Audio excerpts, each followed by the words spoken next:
Welcome or welcome back. This is my channel where I talk about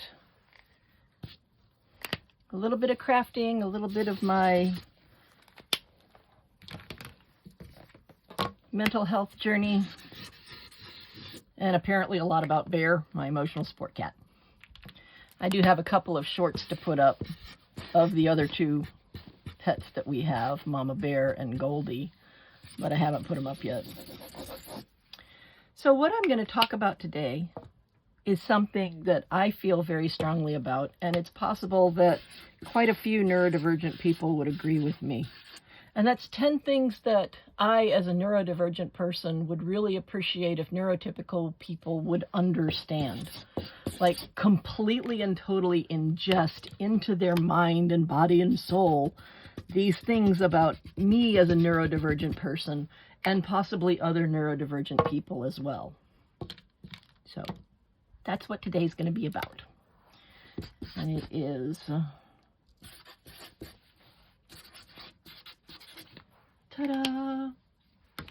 And also while I'm doing that, I'm going to be coloring these because I had an idea to do with these. I don't know if you remember my video where I showed that my husband bought me these things, but I had an idea. What I'm going to try to do with them is I'm going to see if I can put a pin in the top, one of those eye pins. If I can drill a hole in there and put an eye pin in there, and then make these into little earrings because they're really super light, and I think they'd be comfortable to wear as earrings. So that's what I'm going to be doing while I'm talking. And I have my list written over here beside me so I don't lose my train of thought today, because I do have a tendency to do that sometimes. Let me get rid of all the extra stuff that I don't need.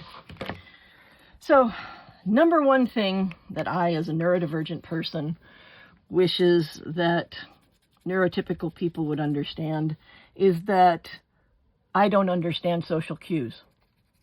If you give me a social cue, it's going to wash right off my back like water off a duck's back. I'm just not going to know. I'm not going to understand because social cues don't mean anything to me because I didn't learn them. But number two is I'm willing to learn them. The problem is a lot of people, especially when they become adults, don't try to teach people social cues. They don't try to teach people how to socialize, how to be society.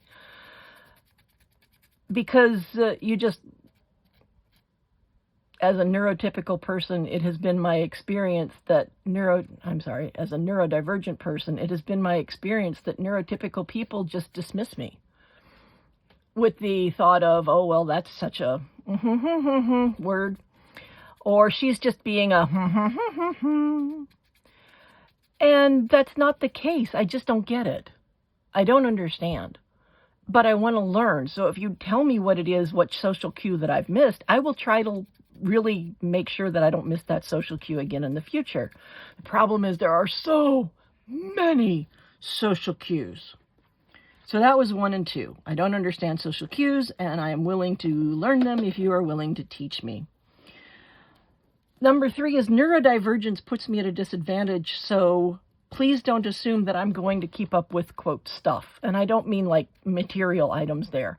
I mean, I'm not going to keep up with what's going on in society. I'm not going to keep up with what's going on in the world today as far as the social changes, because society changes very quickly. And what is considered to be socially acceptable one day is very socially unacceptable the next. And I like to believe that the growth that we're doing is positive and that the changes that are happening in society are positive, but I have difficulty keeping up with them because I don't understand society to begin with. And then we'll go back to number 2 that says, if you'll teach me, I will learn. So that was number 3.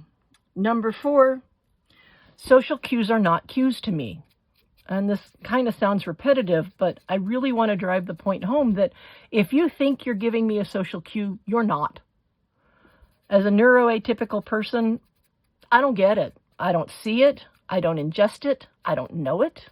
It's not there for me. It's not something that I have access to.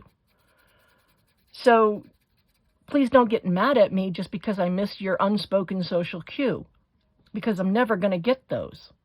They're beyond my grasp, so to speak. Number 5, stop dismissing me because I missed a cue. And this happens all the time.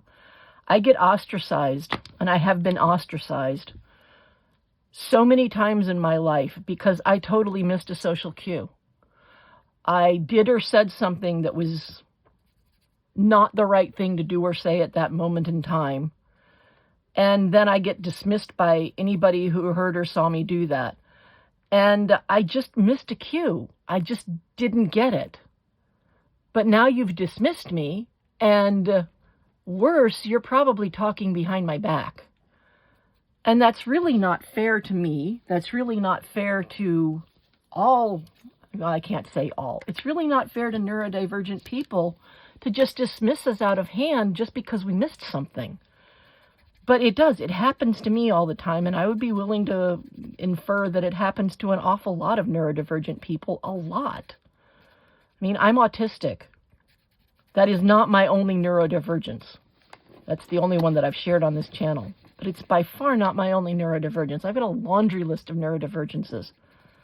And I get dismissed many times just out of hand because I don't behave properly the way society wants me to. And it's because I just don't get it. Number 6, society is illogical. Being autistic means that I deal in logic and concrete things that I can understand and that I can comprehend from an analytical point of view. It means that if you tell me something is a criteria or a policy, I'm going to follow it to the letter because that's just the way I am. And it happens quite often, or it happened quite often before the event that broke the camel's back, but it happened quite often that I would understand a policy, but then people would tell me that it didn't apply in this situation or that situation. Well, this policy doesn't apply if this happens and this happens. And then there were a million different exceptions for why the policy doesn't apply. And I can't keep up with those because it's illogical. Society is illogical. Number 6, society is illogical. Number 7, I say exactly what I mean, and I mean exactly what I say, but generally neurotypical people don't. Neurotypical people generally, in my experience, say things that will garner them the best advantage in the social situation, which means that what is appropriate and positive for you to say in this situation, if you're a neurotypical person, is not appropriate or what should be said in another situation. And to me, that looks like you're lying. And it took me a really long time to understand that you're not actually intentionally lying, even though you are saying dipolar opposite things. You are adapting to an ever-fluid social situation that I don't have access to. But when I say something, I say exactly what I mean, and I mean exactly what I say. That's part of the autism. That's part of other neurodivergences that I have. And then it gets me into trouble because I say the same thing all the time, even though it turns out that that particular thing isn't the right thing to say in the new social situation. So society is illogical. I say exactly what I mean. Number 8, social knowledge is a priori. A priori. If you want to know, look it up. But social knowledge is a priori, but not to me. And because it is such an a priori thing, it's very difficult to grasp it after a certain age. And that certain age is really young. Really young. So you have a fundamental understanding of society that you learned in an a priori fashion. And I have no fundamental understanding of society. Everything that I understand about what's going on in society, I have had to painstakingly learn each individual task. And unfortunately, that's really difficult because the proper response keeps changing. For example, if I walk past someone who's crying, There are a myriad of questions that need to be analyzed and answered before I respond to that person that's crying. And I don't know how to pick those out, but most neurotypical people do. Most people that function well in society know how to pick those things out. Am I supposed to stop and comfort this person? Am I supposed to ignore this person? Am I supposed to let someone know about this person? Am I supposed to let someone know about this person and then accompany them back to the person? Am I supposed to sit down next to the person and not say anything? And most people understand which is the appropriate response, but I don't, because I don't know which social cues to pick up on to tell me what I'm supposed to do when I see a person crying. And that goes with every social situation. There are multiple things that have to be analyzed in any social situation to figure out how it is that you're supposed to respond in that social situation, and I don't get it. I just don't get it. I don't understand. So, kindly stop just dismissing me because I don't have this a priori set of fundamental knowledge that most neurotypical people seem to have. Number 9, I am loyal AF. And yeah, I know what that means. I am loyal AF until you mistreat me. I will be, or at least I was before the event, loyal as the sky is blue, loyal as the day is long, loyal as the universe is old, until you take advantage of the fact that I am neurodivergent. And it's really easy to take advantage of me as a neurodivergent person, because when I say what I mean, I also assume that other people say exactly what they mean. And that makes me incredibly manipulatable. And it's difficult to deal in society when you're so easily manipulated and people manipulate you, because in my experience, neurotypical people navigating through society are doing so in a way that is most beneficial to them based on the social setting, based on the situation. It's almost as if neurotypical people fundamentally act in society in a very opportunistic manner. So I will be loyal to you until you do something that takes advantage and mistreats the fact that I am neurodivergent. And the last one is, and this also applies to the event that broke the camel's back, but I was a really fun person to be around. And for the few people that I still interact with, I'm a freaking riot.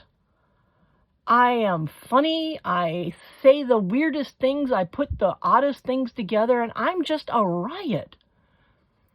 If you would just bother to stop judging me and start actually interacting with me in a manner and in a way that accepts the fact that I'm neurodivergent and accepts the fact that 1 through 9 are absolutely true, I'm a great person.